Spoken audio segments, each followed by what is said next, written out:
영적 영예의 순간. 헬라인이나 야만인이나 지혜 있는 자나 어리석은 자에게 다 내가 빚진 자라. 로마서 1장 14절. 바울은 예수 그리스도께 빚진 마음으로 가득 차 있었습니다. 그는 이 빚진 마음을 표현합니다. 사도 바울의 인생 속에서 영적 동기는 예수 그리스도를 향한 빚진 마음입니다. 구원받지 못한 모든 영혼들을 향해 예수님께 빚진 마음을 느낍니까?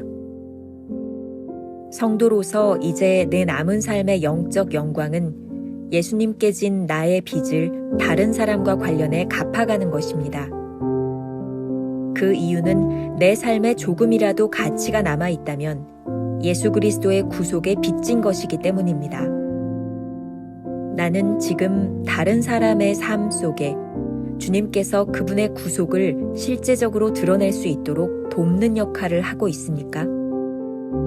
성령의 역사로 인해 내 안에 빚진 자의 마음이 가득 찰 때에야 비로소 이 일을 할 수 있게 됩니다.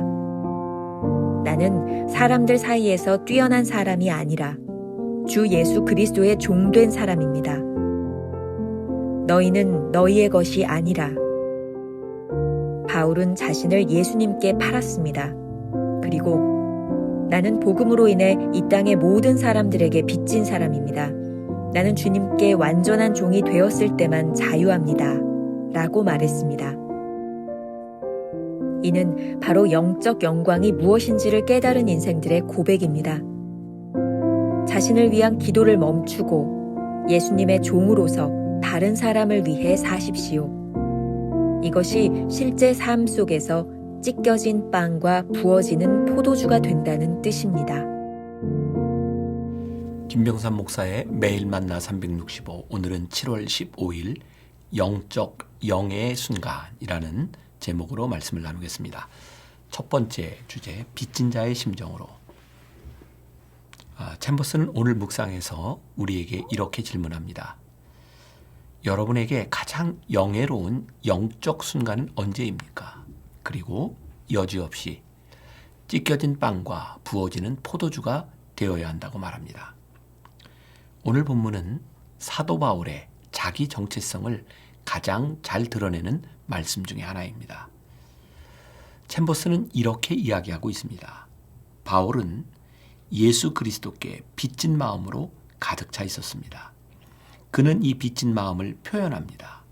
사도 바울의 인생 속에서 영적 동기는 예수 그리스도를 향한 빚진 마음입니다. 여기에서 영적 동기로 해석된 원문의 inspiration이라는 단어는 우리말로 영감이라고 이렇게 번역되는 말이죠.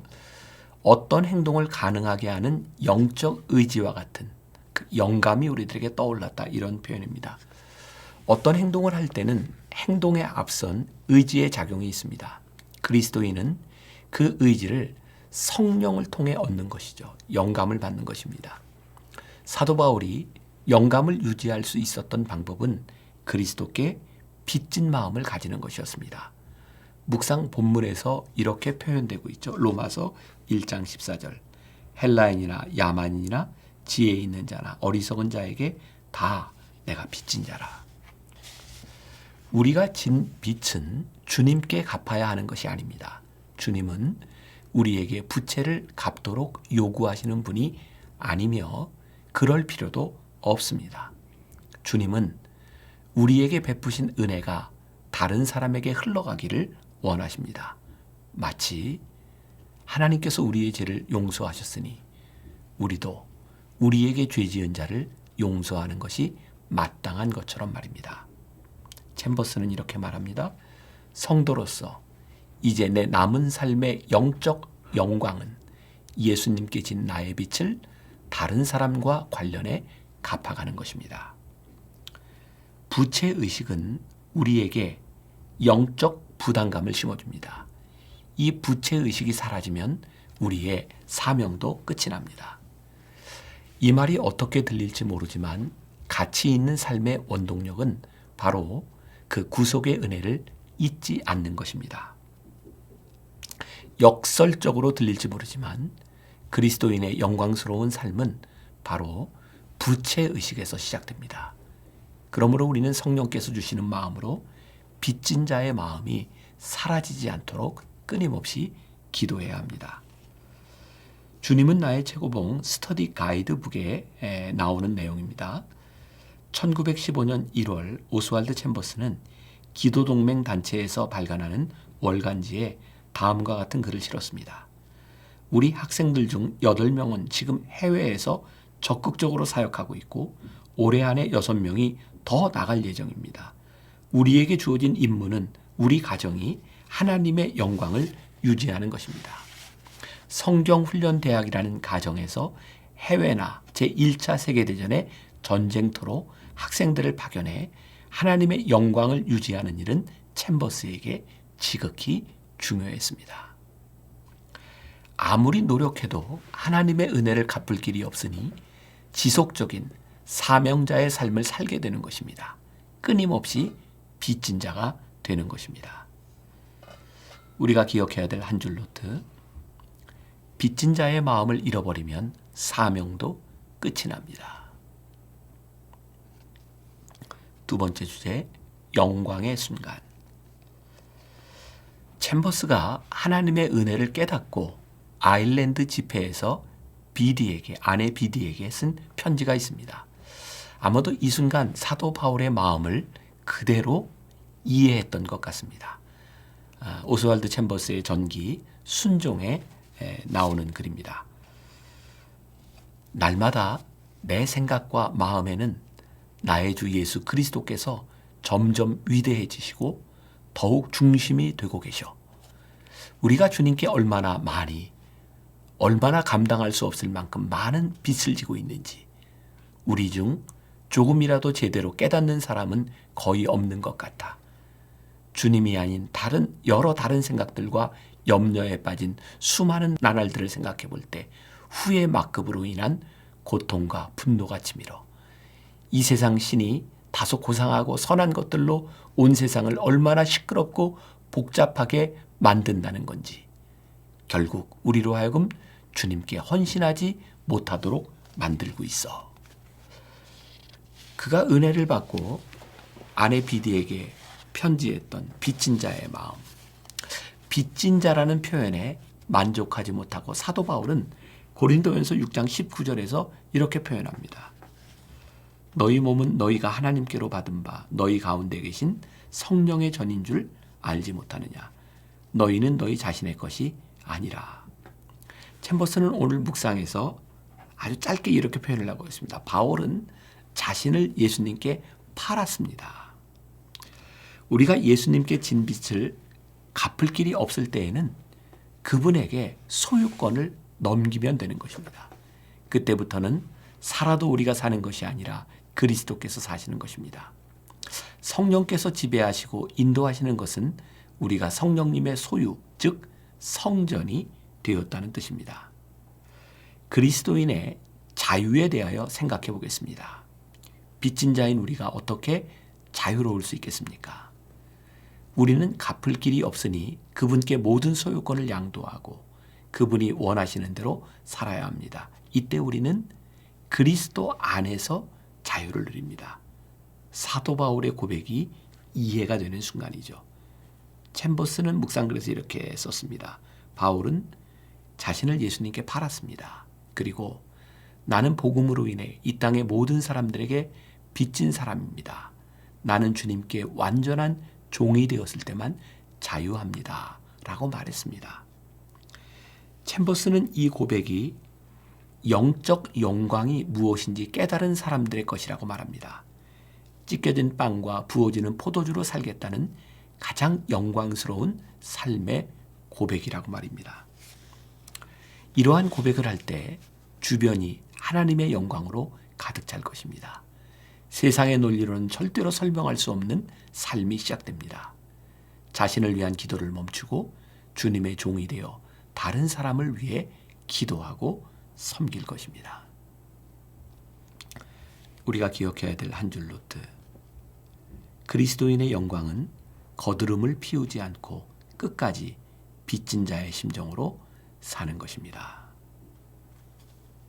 오늘 하루 이런 질문으로 살아봅시다. 하나님의 영광을 위해 내가 주님께 양보한 소유권은 무엇인가요? 내가 주님께 기꺼이 내어드렸습니다 라고 말할 수 있는 것이 있으신가요? 기도하겠습니다. 오늘 묵상글을 통해 우리의 삶의 가장 영광스러운 순간이 빚진 자의 삶을 사는 것임을 깨닫게 하셨습니다. 빚진 자의 마음이 끝나면 사명도 끝난다는 것을 깨닫게 하셨습니다.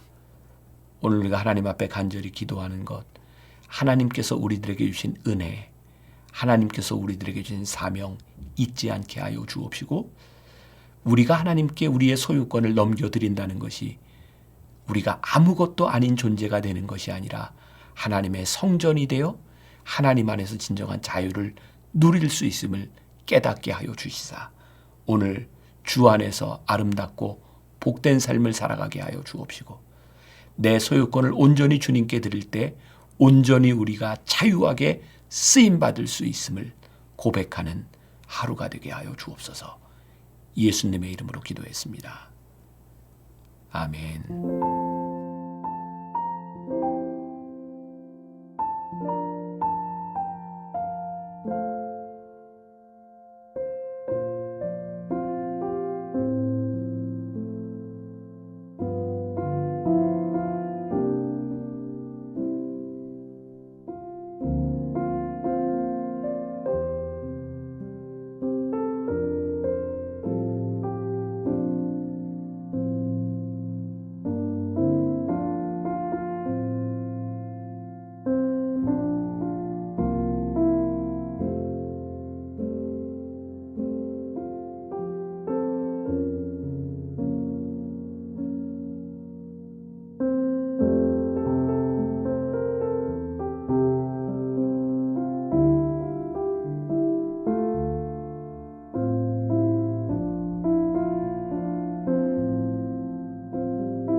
있습니다.